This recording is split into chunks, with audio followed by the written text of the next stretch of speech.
بسم اللہ الرحمن الرحیم. خلاصہ اردو کا سبق نمبر 15. الباب الرابع فی المستحبات. یا سے مصنف علیہ الرحمہ مستحبات کا ذکر کر رہے. چوتھا باب چل رہے. Chapter number 4. وہی 23 وہ 23 چیزیں ہیں. العام 14 ان میں کچھ عام ہے کچھ خاص ہے. عام 14 ہے. 14 کون کون سی؟ اب کہہ رہا کہ ترک الالتفات یمیناً و شمالاً، دائیں بائیں جانب التفات کرنا چھوڑ دے. التفات معنی در در دیکھنا، نظریں لگانا. ترک معنی چھوڑ دے، الالتفات معنی دیکھنا، توجہ دینا، یہ چھوڑ دے. یمیناً و شمالاً دائیں بائیں جانب، جس سے آنکھوں کی کنکریوں سے لوگ دیکھتے ہیں، یہ ممنوع ہے. کما قیل جسے علماء کی طرف سے کہا گیا ہے. اور ایک ہے وتغطیۃ الفم، منہ کا ڈھانکنا، منہ کا چھپا دینا معنی ڈھانکنا. عند غلبۃ التثاؤب جب جمائی غالب ہو، جمائی آنا غالب ہو جائے، اونگ آنا غالب ہو جائے جمائی، تو اس وقت منہ کو کیا کر لے؟ ڈانپ لے اس طرح. یہ بھی مستحب ہے. پہلی بات ہے کہ وہ کیا کر لے؟ زور لگا کر منہ بند کر، اگر نہ ہو سکے ہاتھ لگائے.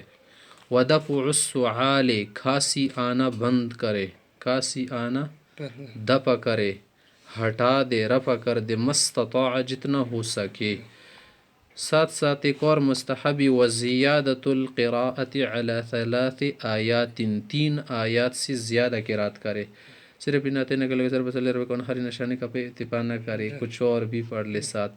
اگر مختصر صورت خیر ہے، اگر کچھ اس سے ذرا بڑی صورت ہے تو اس کو بھی پوری پڑھ لے. اذا زلزلت الارض کو بیچ میں نہ کاٹ دے بلکہ پوری پڑھ لے. یہ کسی اور جگہ سے تلاوت کر رہو تو 4 5 6 7 8 10 12 تک پڑھ لے. ایک اور وہ ترتیل فی القراءۃ، قرات کرتے وقت ٹھہر ٹھہر کر پڑھے. ترتیل معنی قرار کے ساتھ پڑھنا، معنی ٹھہر ٹھہر کر پڑھنا، جلدی نہ پڑھ لے، زیادہ تیزی سے کام نہ لے. وتسویۃ الرأس سر کو برابر رکھے، مع الظہر پیٹھ کے ساتھ، پھر رکوع میں. سنت یا مستحب قریب قریب کہہ رہا کہ وتسویۃ الرأس سر کو برابر رکھے، مع الظہر پیٹھ کے ساتھ، پشت کے ساتھ، پھر رکوع میں. رکوع میں سر پیٹھ سرین برابر ہو. ووضع رکبتیہ ایک اور مستحب گھٹنے پہلے رکھے، قبل یدیہ ہاتھوں سے پہلے جاتے وقت زمین کو.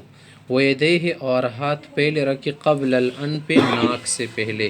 والانف اور ناک پہلے رکھے، قبل الجبہہ پیشانی سے پہلے. للسجود سجدے میں. اگر اٹھ رہو قیام کر رہو اٹھ رہو.